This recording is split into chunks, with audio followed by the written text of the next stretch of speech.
नमस्कार दोस्तों, आज फिर आप सभी के सामने हाजिर हूँ एक नई रहस्यमय, एक नई फैक्ट, एक नई इन्फॉर्मेशन, नई जानकारी के साथ।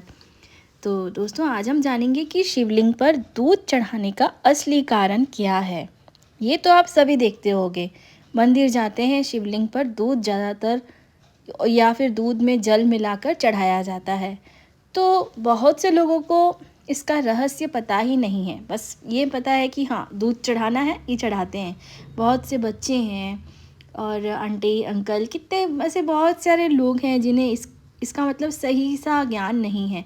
तो आइए आज इस वीडियो में आपका जो डाउट है, जो भी आपके मन में कभी तो ये बात किसी के तो मन में उठा होगा, तो ये डाउट पूरा क्लियर करते हैं।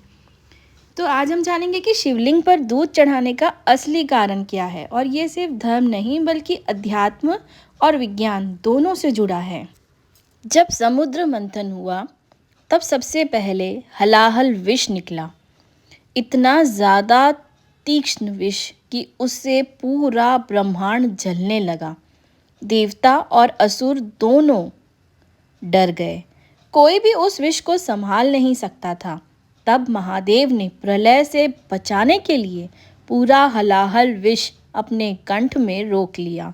उनका कंठ नीला पड़ गया और इसी से उनका एक नाम पड़ा, नीलकंठ। पर ध्यान रहे, विष को कंठ में रोकना इतना आसान नहीं था। महादेव का शरीर अंदर से तीव्र गर्मी से जलने लगा। तब देवताओं, ऋषियों और प्राचीन योगियों ने उनके शरीर की गर्मी को शांत करने के लिए दूध से शिवलिंग अभिषेक करना शुरू किया। दूध जब शिवलिंग पर गिरता था तो उनकी गर्मी शांत होती थी और ब्रह्मांड में फिर से शांति स्थापित होती थी। इसीलिए आज भी दूध चढ़ाना प्रभु महादेव के शरीर को शांति देने के प्रतीक माना जाता है। शिवलिंग को अगर आप ध्यान से देखें तो ये सिर्फ पत्थर नहीं होता, ये एक एनर्जी पॉइंट होता है जहाँ से पावरफुल वाइब्रेशंस निकलती हैं। साइंटिस्ट के अनुसार शिवलिंग एक पावरफुल ऑटोमेटिक स्ट्रक्चर रखता है।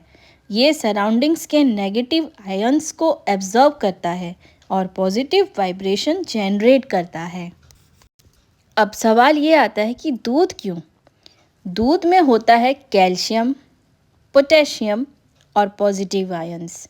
जब दूध शिवलिंग पर गिरता है तो ये एनर्जी को कूल डाउन करता है और सराउंडिंग एरिया में काम वाइब्रेशन फैलाता है।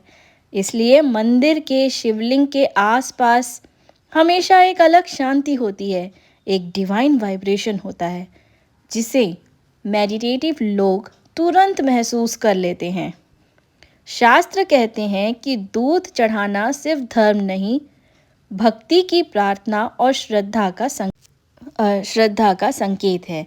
दूध से अभिषेक करने से मन की घबराहट दूर होती है, चिंता कम होती है, नेगेटिव थॉट्स शांत होते हैं, मनोकामना पूरी होने की शक्ति बढ़ती है, ग्रहों का दोष भी कम होता है।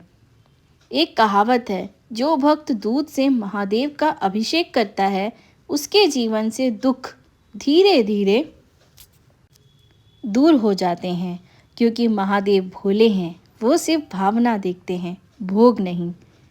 तो दोस्तों, अब आप समझ गए होंगे कि शिवलिंग पर दूध चढ़ाना सिर्फ एक परंपरा नहीं बल्कि अध्यात्म, इतिहास और विज्ञान तीनों का ही संगम है। अगर आपको ये पवित्र जानकारी अच्छी लगी हो तो कमेंट्स में लिखिए ज़रूर, हर हर महादेव। और वीडियो को लाइक और शेयर करना मत भूलिएगा। चलिए, अब रखिए अपना बहुत सारा ख्याल। फिर मिलेंगे कुछ नेक्स्ट ऐसे ही इंटरेस्टिंग से कहानियों के साथ, भगवान की कहानियाँ, फैक्ट के साथ।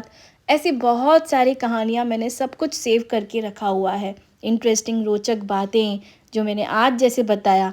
तो ऐसे आप अपने घर के परिवार में अपने बच्चों को दिखा सकते हो। रात को सोने से पहले अगर ये कहानी सुनकर सोओगे तो मन बोलते ना एकदम शांत, एकदम एक पॉजिटिविटी आती है, बहुत अच्छा लगता है, एक सुकून मिलता है। चलिए दोस्तों, विदा लेना चाहूँगी अब आपसे। हर हर महादेव, जय श्री कृष्णा, राधे राधे।